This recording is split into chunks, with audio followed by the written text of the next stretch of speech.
tu n'étais pas apparu, disons, depuis la polémique du canular téléphonique jusqu'à la fin de la saison dernière? Parce que j'avais besoin de prendre du recul, j'avais besoin de sortir un peu de toute cette hystérie, cette frénésie sur la fin de la saison. J'ai fait quasiment tous les jours l'émission pendant 2 ans. Et c'est vrai qu'à la fin, il faut reconnaître, je sais pas, tout d'un coup peut-être qu'à la fin j'étais un peu perdu, je savais plus trop où en plateau où était mon personnage, bref, peut-être fatigué, j'en sais rien. Voilà, j'ai eu besoin de prendre du recul et de réfléchir, c'est vrai, à soit peut-être à quitter l'émission, soit si j'y revenais, à revoir un peu peut-être le positionnement, peut-être en faire un petit peu moins du coup pour être toujours frais dans l'émission. Bref, j'avais besoin vraiment de prendre du recul, de sortir de toute cette bulle un peu hystérique qui est quand même TPMP, où ça va tellement vite que tu peux jamais te réfléchir 3 secondes, tu peux jamais... Enfin voilà, tout va trop vite, aussi bien dans le positif que dans le négatif. Et du coup, voilà, j'avais besoin de toutes ces vacances, d'en parler aussi à Cyril, de parler les yeux dans les yeux, de se dire les yeux dans les yeux, voilà, qu'est-ce qui a été bien, qu'est-ce qui n'a pas été bien. De se dire cette année on s'est plus engueulé que l'année dernière, il y a eu des bons moments, mais il y a eu aussi des mauvais moments. Voilà, est-ce qu'on a envie de continuer ensemble? Si oui, comment? Voilà, j'avais besoin de tout ça. Tu as même vécu la fin de la saison dernière, enfin même l'ensemble de la saison passée?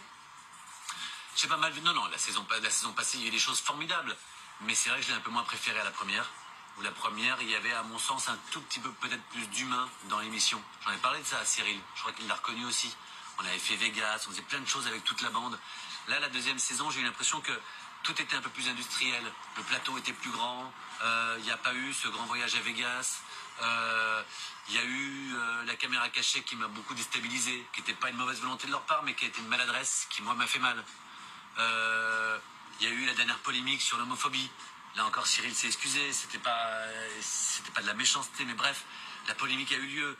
Voilà, tout ça, ça a fait que j'ai envie que la 3e année soit comme la première. Sans polémique, en faisant attention à ne pas déraper, tu vas être vigilant là-dessus? Je vais être vigilant. Maintenant, pour te dire la vérité, c'est toujours difficile de ne jamais déraper. Parce qu'on est en direct, on ne prépare pas grand-chose. C'est aussi la force de l'émission, c'est son authenticité. Donc à partir de là, quand tout d'un coup tu dis une connerie, bah, tu le regrettes 5 minutes après, mais elle est dite, c'est parti. La seule chose... il y a une chose dont je vais essayer de prendre conscience davantage, c'est que l'émission, elle est regardée.